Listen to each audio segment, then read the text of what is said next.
Dobrý deň, príjemné popoludne. Hello, good afternoon. Welcome to this press conference after informal meeting of the EU defense ministers, chaired by High Representative Josep Borrell and hosted by the Czech Minister of Defense Jana Černochová. Both will inform you about the outcomes of the meetings, and then we will take few questions. I'm afraid we are running very late on time, so there might be only few questions. But first, let's hear what High Representative and Minister Černochová have to say. First, High Representative, you have the floor. Good afternoon.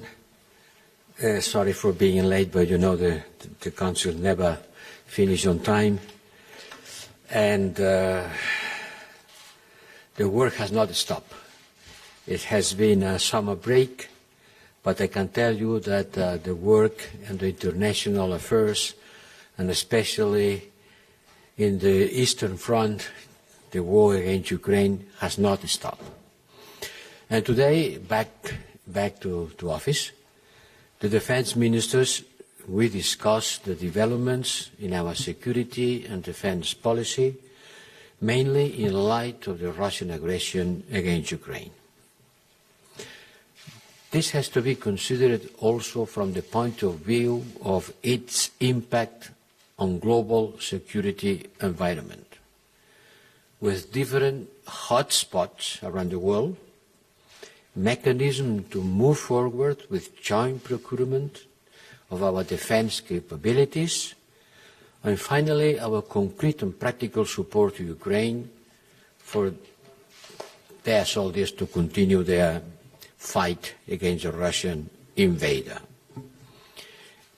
The Ukrainian Defense Minister, Mr. Rendikov, joined us by video conference and updated us on the latest development on the ground and on the most urgent needs for the Ukrainian army and priorities. We have to respond to these needs, and we unanimously agreed on this. The European Union stands united in support of Ukraine, and the member states remains ready to continue support as long as needed and as much as needed. But needs do not only concern resupply in terms of military equipment. And on that, during the summer, the figures that we have and our military staff has provided to us show that it has been continuing flow of military support. I read some news about a decrease on that. Nothing at all. The figures show that during the summer, the continued support and the flow of military equipment to Ukraine has continued and even increased. But they need also to regenerate their forces. It's not just warfare. It's also about how the war is conducted, the training of the soldiers, the training of the military structure. And there are many training initiatives on the way, but the needs are enormous, and we need to ensure the coherence of these efforts. And I can say that all member states agree clearly on that and on launching the work necessary to define the parameters for our EU military assistance mission for Ukraine. I'm not saying that this was decided today. In any case, this is an informal council, and the informal council doesn't take decisions. So it's not a matter of taking a decision, but deciding to do the preparatory work, which includes certainly the contacts with the Ukrainians on one side, and to define the legal and operational parameters in another side in order to define a crisis management concept that could lead to a decision on that.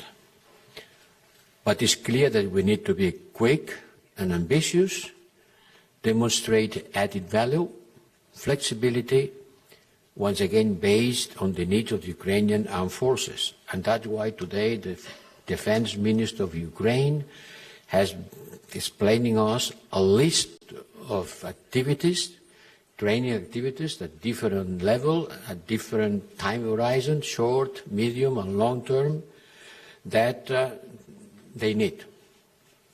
And some member states remember that even before the war, they were proposing to take this kind of initiative, especially on the high-level military education, and not only the soldiers training. So we will swiftly take this work forward in close coordination with the member states through our technical bodies, and with Ukraine mainly, and other international partners. We also discussed the global consequences of Russia's invasion, together with the representative of United Nations, NATO, and the European Parliament. Globally, and in particular, our partners in the South, we are feeling the spillover effects of Russia's weaponization of food supplies, of grain exports, as well as energy supplies. And we are facing, not only us, the whole world is facing significant financial burdens resulting from the spiraling inflation and debt. That's why we are so glad to see that the Black Sea Grain Agreement worked so far. Congratulations again to the United Nations, and thanks to Turkey. The first shipment has arrived in Djibouti today. The Corn of Africa needs desperately grain from Ukraine. Millions of people are in a dire situation because this grain has been blocked until now. And we have to continue monitoring closely the implementation of this very much important agreement. On this crucial issue, we have been working closely with the United Nations, who has been playing an absolutely key diplomatic role in facilitating talks. NATO is also part of the discussion. Our political unity is rock solid, and our efforts are closely coordinated and mutually complementary. Since the first day of the Russian invasion, the European Union and NATO have been standing and working together in support of Ukraine, and the transatlantic link has shown to be more stronger than ever. Once again, multilateralism and transatlantic unity are our greater asset to respond to the challenges posed by the Russian aggression against Ukraine. But the security challenges are not just about Ukraine.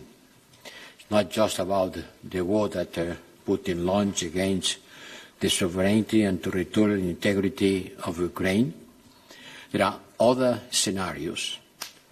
We have already talked about Mali and Central African Republic, where Russia is increasing its negative influence through the Wagner Group that has led to human rights abuses, plundering of resources, and further insecurity.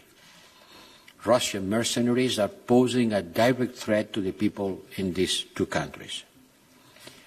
We also work together in Bosnia and Herzegovina, where Operation Althea continues to play a key role for the stability and security in the country, in Western Balkans that have a European perspective but facing a lot of problems. We have been working during the summer on trying to avoid a new crisis between Kosovo and Serbia, and I am very happy, as you know, that this talks has been very fruitful also.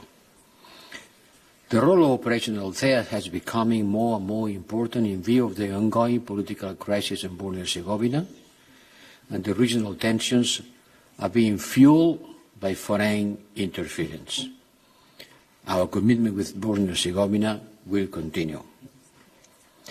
And finally, if I can say finally, because this kind of discussion never finish, we held an interesting exchange of view on how to boost our defense industrial capacities.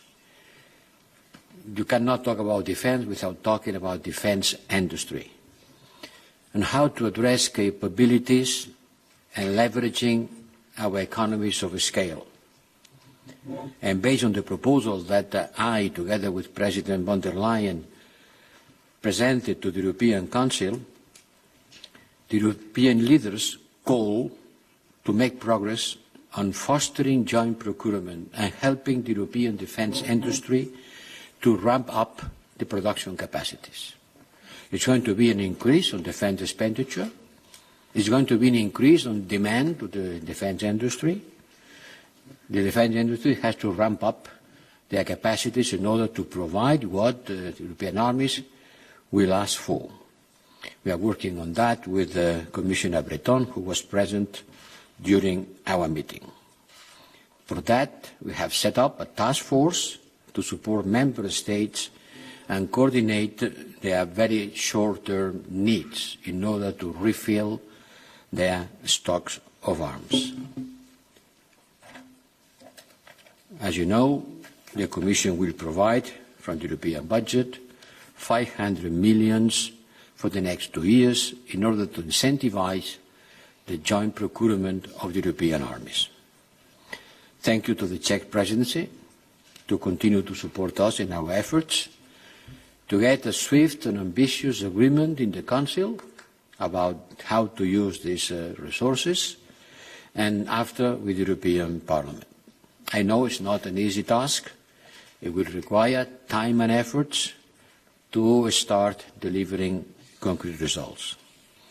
But I think all ministers were very much aware that we are taking concrete and historical actions to ensure that the increases in defence spending will result also in increases in a more efficient spending.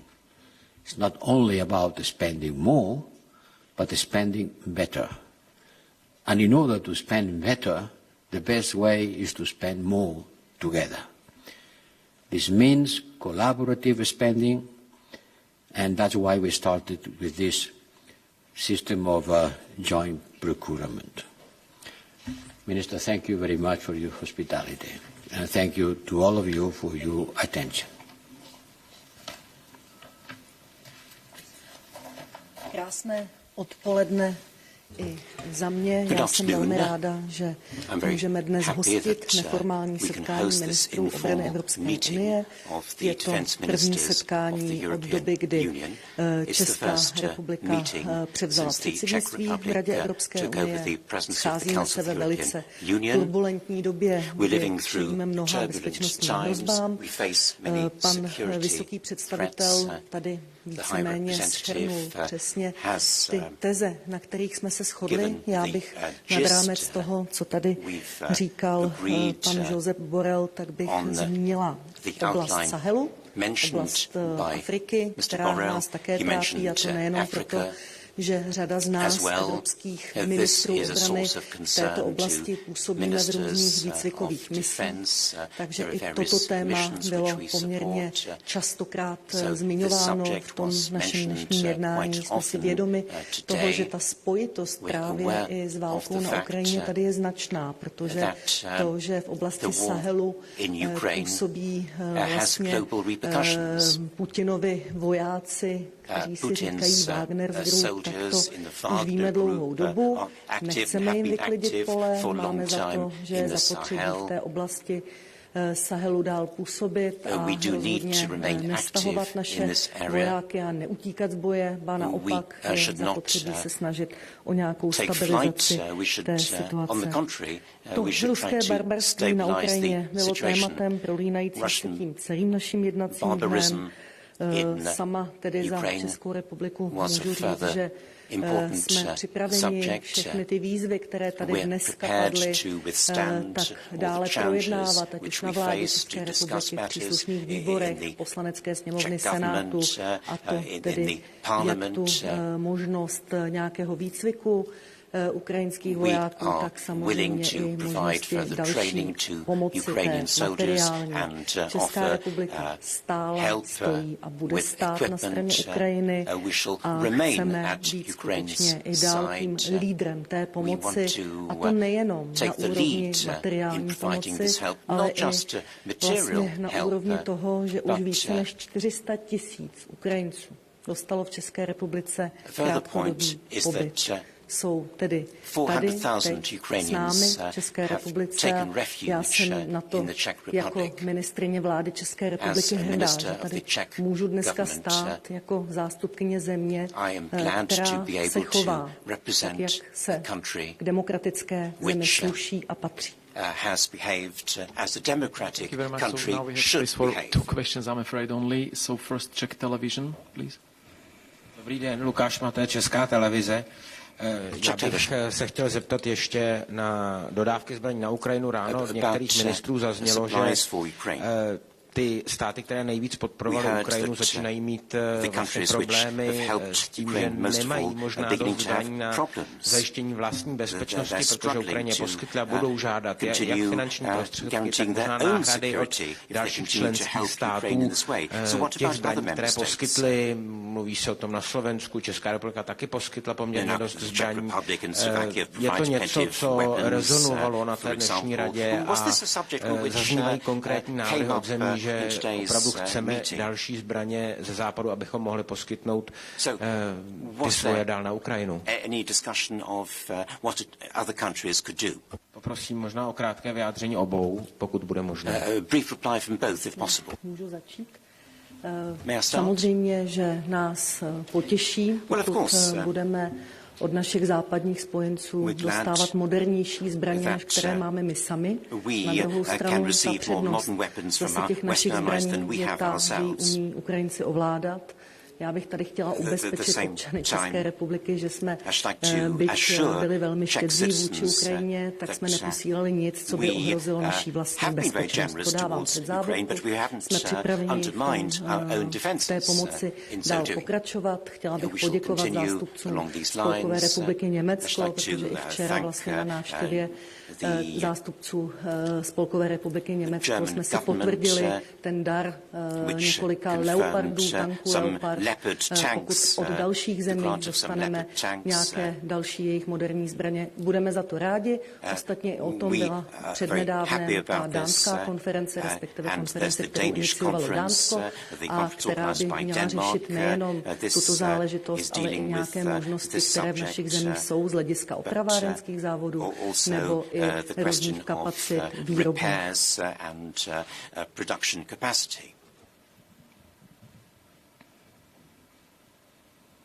Well, my answer goes more or less in the same way, in the same direction. You have to make the difference between the European Union effort on supporting Ukraine, where all member states participate according with their GNP, according with their economic size. And this is the European Peace Facility that has provided 2.5 billion euros until now. 2.5 billion until now. But this is a collective effort. And then you have to add up what each member state does by its own. And there the differences are important. Certainly some are doing more than others. But it is done on a voluntary basis. There's nothing to do with a decision from the European Union, nor with the use of European funding. Each member state sovereignty, using its sovereignty, its decision-making process, provides arms to Ukraine. I can tell you about the European Peace Facility. Okay, thank you. So last question, Frankfurter Allgemeine Zeitung. V treťom rade na konci. Thanks a lot, sir.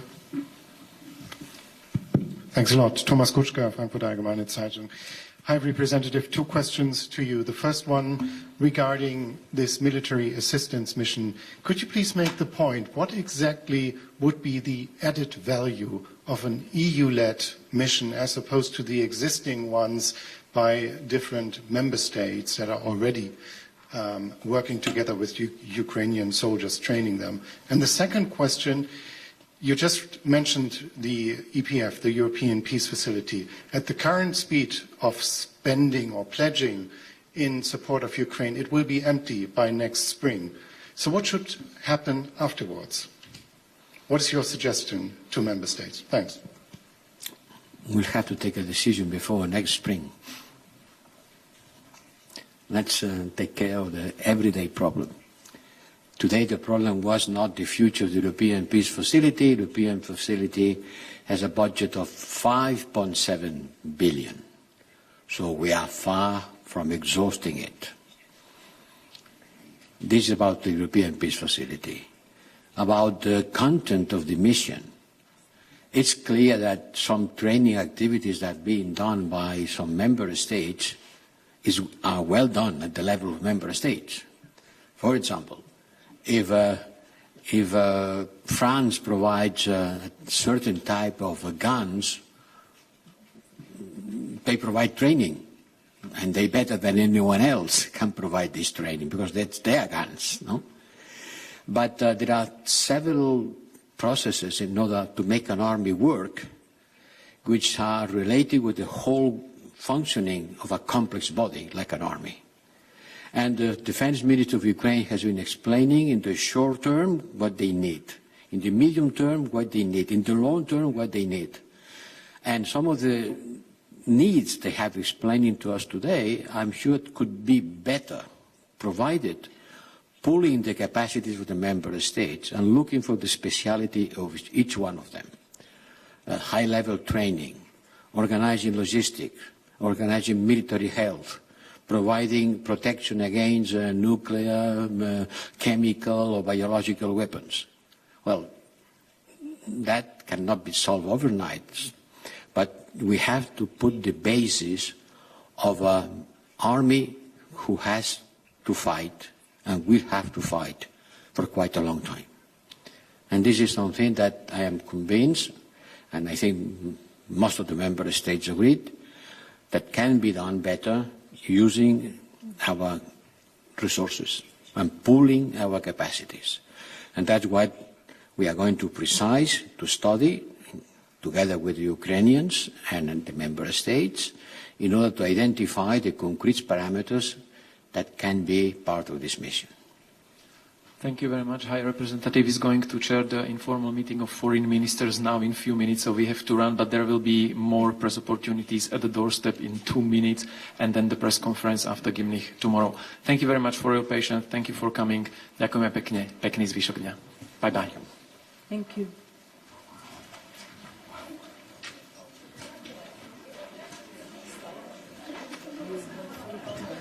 Huh? No. No.